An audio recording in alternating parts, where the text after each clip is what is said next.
Jennifer Dulos' story is a heartbreaking account of a mother's love, a custody battle turned tragic, and the quest for justice. Her disappearance in 2019 highlighted systemic failures in addressing domestic violence and protecting vulnerable individuals. This case serves as a call to action to ensure that no one's voice goes unheard in the fight for safety and justice.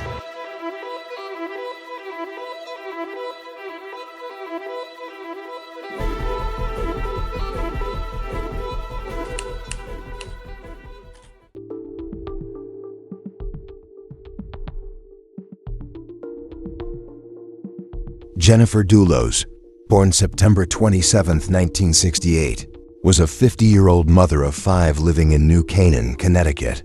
She was a writer and a devoted parent. Jennifer was passionate about literature and often expressed herself through her blog, sharing thoughts on family and life.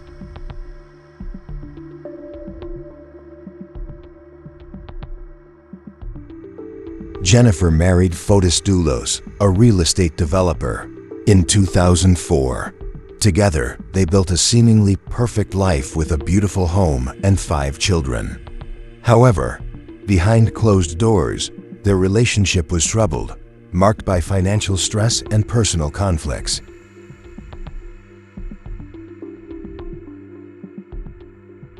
In 2017, Jennifer filed for divorce, citing irreconcilable differences and alleging verbal and emotional abuse. She sought sole custody of their children, stating that Fotis' behavior created an unsafe environment. The divorce proceedings were contentious and ongoing at the time of her disappearance.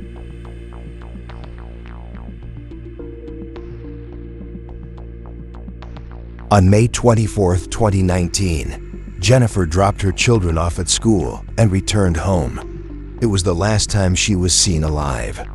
Concerned friends reported her missing after she failed to show up for appointments and did not respond to calls or texts.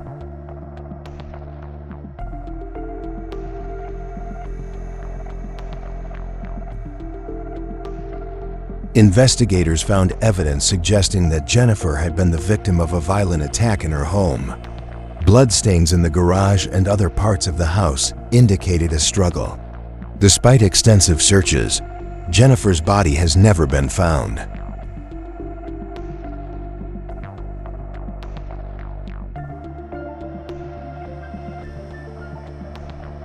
Suspicion quickly turned to Fotis Dulos and his girlfriend, Michelle Troconis.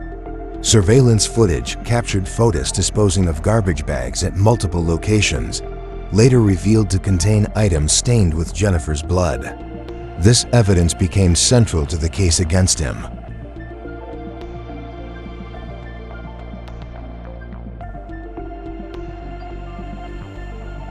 Fotis and Michelle were arrested and charged with tampering with evidence and hindering prosecution. Fotis later faced charges of murder and kidnapping, while Michelle was accused of conspiracy to commit murder. Both maintained their innocence.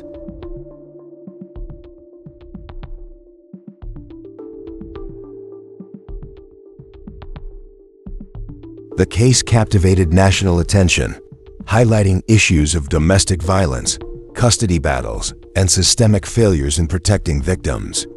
Jennifer's family and friends tirelessly advocated for justice, ensuring her story remained in the public eye.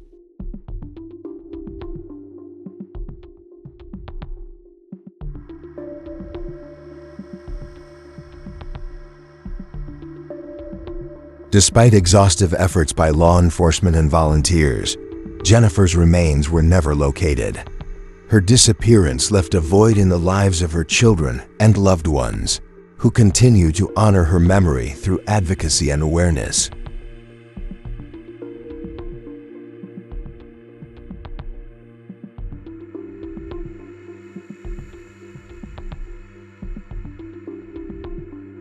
Fotis Dulos' legal troubles intensified as evidence against him mounted. Prosecutors argued that Fotis, desperate to maintain control and avoid financial ruin, planned Jennifer's murder to end their custody battle. His erratic behavior and conflicting statements further raised suspicions.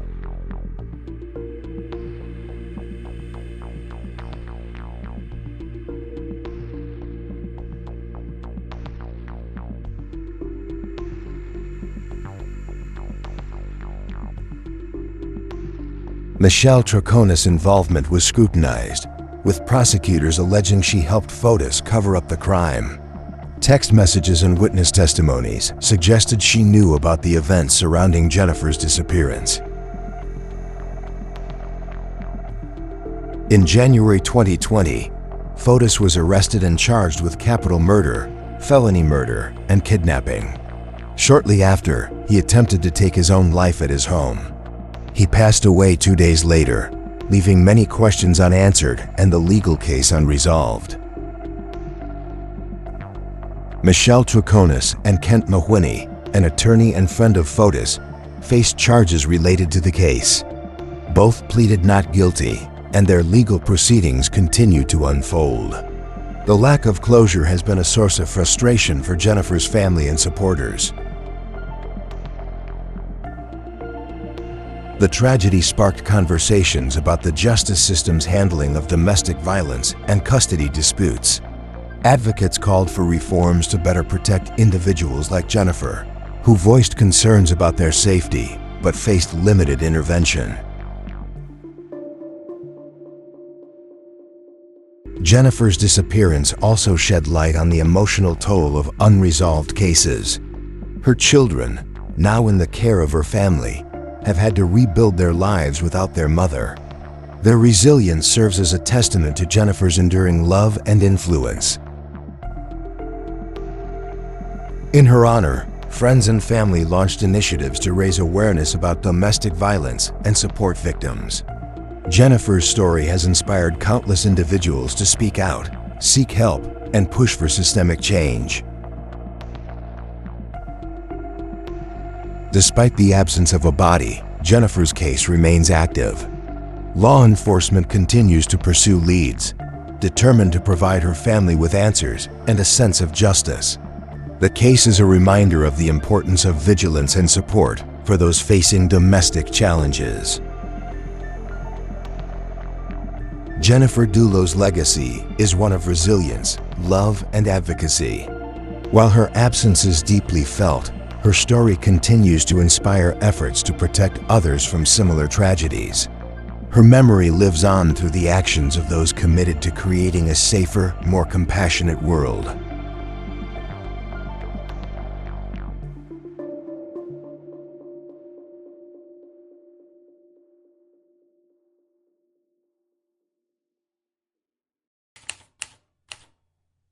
Welcome in, everybody, to our deep dive, into this Jennifer Dulos case. We've got a whole stack of articles, court documents, and wow, this story is it's both fascinating and heartbreaking. Yeah, it really is. What's fascinating is how this case, it peels back the layers of, this seemingly perfect life, and you start to see, a much darker reality. Yeah, and today we're going to, try to piece together what happened to Jennifer Dulos. Absolutely. So Jennifer was 50 years old, a mother of 5, living in New Canaan, Connecticut. Mm-hmm. Not exactly the kind of place you'd associate with a mystery like this. No, not at all. And that's part of what makes it so compelling, right? Jennifer, she wasn't just a name in a headline. She was a writer, a devoted mother, passionate about literature. She even had a blog. Yeah, and I read some excerpts from her blog, and you really get a sense of who she was. Yeah. Insightful, thoughtful, a bit introspective. There are even entries where she talks about the challenges of motherhood and marriage. Oh, really? Though she never explicitly names Fotis. Interesting. Do those entries offer any clues about the state of their relationship, before her disappearance? Well, there's this recurring theme of feeling overwhelmed, and seeking a sense of peace. She talks about finding solace in writing in nature, in those quiet moments away from the demands of family life. Right. You almost feel a sense of longing for something more. Yeah, given what we know about the divorce filings, those entries take on a whole new meaning, don't they? Oh, absolutely. It's like we're getting a glimpse into her private struggles. Exactly. And it makes you wonder what was happening behind closed doors that she wasn't sharing publicly. Right. So let's talk about her husband, Fotis Dulos. Okay. From the outside, they seem to have it all, successful real estate developer, beautiful home, 5 kids, but as we know, appearances can be deceiving. Yeah, the sources paint a much different picture. According to court documents, Jennifer filed for divorce in 2017, and she cited verbal and emotional abuse. Wow. She even expressed concerns for her children's safety and sought sole custody. Those are serious allegations. It's chilling to think about what might have been happening in that household, and it makes you wonder if anyone saw the warning signs. That's one of the most difficult things about cases like this. Domestic violence often thrives in secrecy. Abusers can be very manipulative and controlling, making it hard for victims to speak up or for others to recognize the danger. Right. Yeah. So the divorce proceedings were still ongoing when Jennifer disappeared on May 24, 2019. That's right. And the details of that day are crucial to understanding what might have happened. She dropped her children off at school that morning, and that was the last confirmed sighting of her. Right. Later that day, when she missed appointments and wasn't answering calls or texts, friends knew something was wrong. That sense of dread when someone you care about just vanishes. It's unimaginable. It really is. And their worst fears were confirmed when investigators found evidence at her home indicating that something terrible had occurred. The sources describe a chilling scene. Bloodstains were found in Jennifer's garage, suggesting a violent struggle had taken place. So right from the start, it was clear this wasn't a simple missing person case. This was something far more sinister. Exactly. And naturally, suspicion fell on the person who had the most to gain from Jennifer's disappearance, her estranged husband, Fotis. Looking back, it seems almost too obvious. But the police had more than just suspicion. They uncovered some pretty damning evidence, didn't they? Oh, yeah. Surveillance footage captured Fotis doing something very suspicious, disposing of garbage bags at various locations. Those bags were later retrieved and found to contain items stained with Jennifer's blood. That's a game changer. It's hard to imagine a more incriminating piece of evidence. It's certainly not a good look for Fotis. And that's when the case really started to escalate. He, along with his then-girlfriend Michelle Troconis, were arrested. Initially, they were charged with tampering with evidence and hindering prosecution. But things took a much darker turn as the investigation progressed. The charges against Fotis were upgraded to murder and kidnapping. And Michelle faced charges of conspiracy to commit murder. The prosecution's theory was that she helped Fotis cover up the crime, but as you can imagine, this case quickly became a media sensation, grabbing national headlines and sparking widespread speculation. Yeah, this was one of those stories that just gripped everyone, and for good reason. It raised so many questions about domestic violence, the complexities of custody battles, and whether the system is truly equipped to protect victims. It forced people to confront some uncomfortable truths about the hidden nature of abuse and the challenges victims face in coming forward.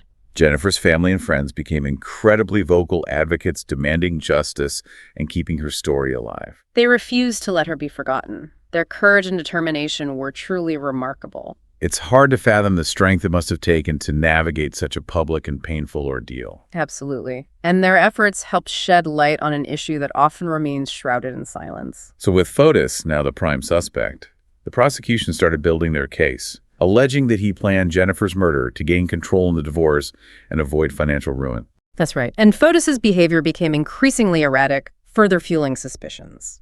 Then in January 2020, just months after Jennifer's disappearance, he was arrested again, this time on charges of capital murder, felony murder, and kidnapping.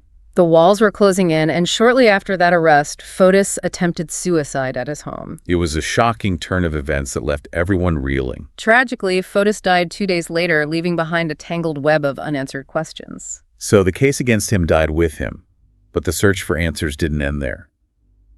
And what about Michelle Troconis and Kent Mawhinney? They were both implicated in this case, right? Yes, both Michelle Fotis's girlfriend and Kent Mawhinney, his attorney and friend, were facing charges. They were under intense scrutiny, with the prosecution alleging they had played roles in covering up the crime. It's hard to believe it's been years since Jennifer vanished, and her family is still waiting for answers and some sense of justice. It's a stark reminder of the long-lasting impact of such a tragedy and how the quest for truth can be a long and winding road. And that's where we'll pick up when we return for part 2 of our deep dive. We'll delve deeper into the unanswered questions, the ongoing legal battles, and the legacy Jennifer leaves behind. Welcome back to our deep dives into the Jennifer Dulos case. Even though years have passed, it's a story that, continues to raise important questions. Yeah, it really does. And I think one of the most, haunting aspects of this whole story is that Jennifer's body has never been found. It's hard to even imagine what her family has gone through, not having that closure. It's a unique kind of pain to grieve, for someone who is missing but not officially gone. Absolutely. And it makes the search for answers that much more urgent. What have investigators been doing all these years to try and find her? Well, I mean, they've been incredibly thorough at, massive searches, combing through woods, scouring reservoirs, following up on countless tips. Wow. But so far, nothing concrete has emerged. It's like she vanished into thin air, which just adds another layer to this whole mystery. And you mentioned earlier that Jennifer's case sparked, all these important conversations about domestic violence. Can you talk a little bit more about that? Oh, absolutely. I think Jennifer's case, while tragic, has really forced a national conversation about the often hidden nature of domestic abuse. It's made people more aware of the red flags, the signs that someone might be in danger. Like Jennifer filing for divorce and seeking sole custody of her children. Those seem like pretty clear indicators that she feared for her safety. Exactly. But it's so easy to miss those signs or to dismiss them as just, messy divorce. Right. And that's why it's so crucial to create an environment where victims feel safe coming forward and seeking help without judgment or fear of retaliation. Do you think Jennifer's case has led to any, tangible changes in how we address domestic violence? I do think it's had a real impact. For one, it's brought more attention to the issue both locally and nationally. Jennifer's family and friends have been incredible advocates pushing for legislative changes to strengthen laws protecting victims. They've channeled their grief into action, and that's incredibly powerful. What specific changes have they advocated for? Well, they've been pushing for reforms in family court proceedings, advocating for greater consideration of domestic violence allegations in custody disputes. Okay. They've also worked to raise awareness about the importance of early intervention and providing resources and support for victims. It's amazing how they've turned their personal tragedy into a force for positive change. Absolutely. They've created foundations in Jennifer's name, organized awareness campaigns, and become powerful voices in the fight against domestic violence. Their efforts are helping to ensure that Jennifer's story doesn't end in tragedy, but rather becomes a catalyst for a safer world. Now let's shift gears a bit and talk about the other key players in this case, starting with Michelle Troconis-Fotis' girlfriend at the time of Jennifer's disappearance. Where do things stand with her legal proceedings? Well, Michelle is still facing serious charges, including conspiracy to commit murder. She maintains her innocence and has pleaded not guilty to all charges. But the prosecution believes she was involved in covering up the crime. That's right. They point to evidence like text messages between her and Fotis witness testimonies and her own statements to police, which they argue have been inconsistent. It sounds like a complex legal battle. What's the latest on her case? It's been a long and drawn-out process with numerous delays and legal maneuvering, but the trial is expected to begin soon. It'll be fascinating to see how the evidence is presented and weighed by the jury. This is going to be a high-profile trial, that's for sure. And what about Kent Mawhinney-Fotis' former attorney and friend? He was also charged, wasn't he? Yes, Kent Mawhinney is facing conspiracy to commit murder charges as well. The prosecution alleges that he was involved in the plot to kill Jennifer, potentially providing Fotis with assistance in planning or execution. What evidence do they have to support those charges against him? Well, one piece of evidence they've presented is a connection between Mawhinney and a location where a possible shallow grave was discovered. Wow, that's chilling. Yeah, he's also maintained his innocence, correct? Yes, he has pleaded not guilty. His case is also moving towards trial, though separately from Michelle Troconis' case. So we have two upcoming trials that could shed more light on what happened to Jennifer. It's hard to believe it's been years since she vanished. It's a case that continues to raise more questions than answers, and it really underscores the ripple effects of such a tragedy, how it impacts not just the immediate family, but an entire community, even the nation. And yet, despite the tragedy and the unanswered questions, there's also a sense of hope. Jennifer's family's dedication to keeping her memory alive and fighting for change is truly inspiring. Absolutely. They've managed to find a way to channel their grief into something positive, something that could potentially prevent other families from enduring the same heartbreak. And we are back with the final part of our deep dive into the Jennifer Dulos case.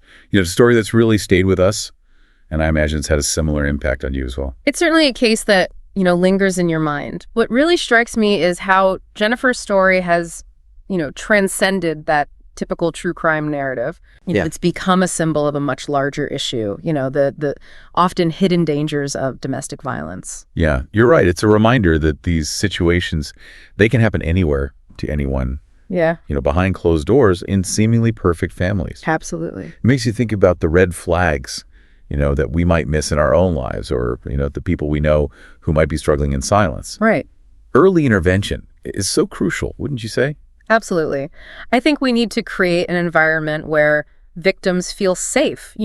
Coming forward and seeking help and speaking up can be incredibly difficult. Oh, yeah. There's often, fear, shame, and the very real threat of retaliation from the abuser. Right. Jennifer's case has definitely sparked a lot of important conversations about how we as a society can do better. Yeah. It's about education prevention and providing resources and support for victims. And it's about holding abusers accountable for their actions. Jennifer's friends and family have been instrumental in pushing for legislative changes to strengthen laws and protect victims. Right. And they've channeled their grief into action, turning a personal tragedy into a movement for change. It's inspiring to see how they're honoring Jennifer's memory. Yeah. By working to prevent others from experiencing similar tragedies, they've created foundations, organized awareness campaigns, become advocates. It's truly remarkable. It is, and their efforts are making a difference.